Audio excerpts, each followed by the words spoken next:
Good morning, Northside, and welcome to Eagle Nation Live, where we will bring you everything that is going on at Northside. My name is Aniston. And my name is Nadia. And we look forward to keeping you up with what is happening at NHS each and every school day. Did you know that on this date, February 27, 1988, figure skater Debbie Thomas became the first African American to win a medal at the Winter Olympic Games? Reconstruction.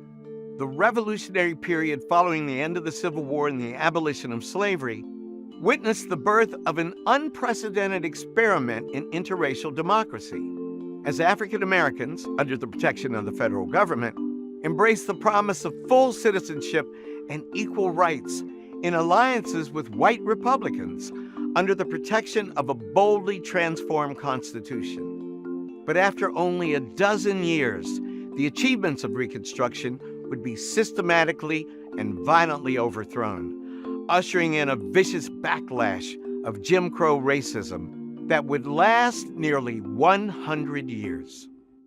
The Reconstruction period is one of extraordinary excitement, the time when America could finally become that land of freedom that it had promised to be since the very beginning. For the first time, black men and white men were attempting to govern together. Amazingly, in South Carolina, the very first state to secede from the Union, voters, most of them former slaves, elected a black majority to the state's House of Representatives. So this is an incredibly heady moment, kind of like Barack Obama becoming president. Something like 1,500 black officials move into positions of public leadership. By 1877, however, the cost of protecting the freedoms of African Americans became a price that many white Americans were no longer willing for the federal government to pay. When Southern white governments begin thinking about disfranchisement, they have to figure out how to do it so that they don't violate the 15th Amendment and invite the federal government back in. Starting in Mississippi in 1890, a wave of state constitutional conventions rolled back the right of black men to vote through a series of diabolical measures, including literacy tests and poll taxes. In Louisiana alone, the number of black men registered to vote collapsed within 6 years from 130,000 to 1,342. When the Supreme Court ruled that segregation and disfranchisement don't violate either the 14th or 15th Amendments, the world of Reconstruction is done. And it would take generations for those restrictions to be overcome. With the passage of the Civil Rights Act of 1964 and the Voting Rights Act a year later. In the meantime, Jim Crow reigned supreme.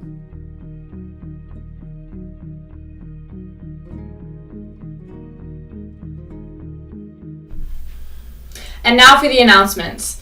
Please make sure you check your email as well as Infinite Campus to keep up with the number of tardies you have in each class.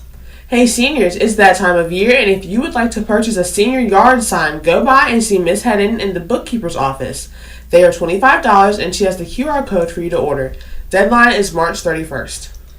All those interested in being a part of this year's Mr. Northside contest should see Mr. Barnett in the theater or in room 1406 to sign up. This year's Mr. Northside will be chosen live during the assembly.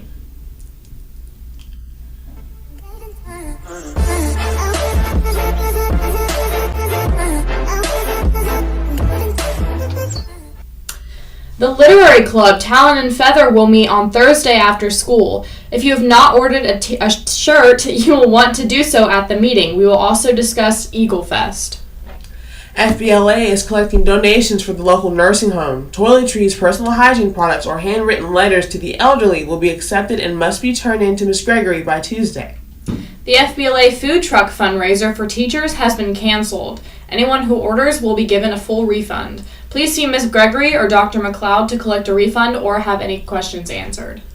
That will do it for today. Thanks for joining us on Eagle Nation Live. We hope you have a great day, and remember, it's great to be a Northside Eagle.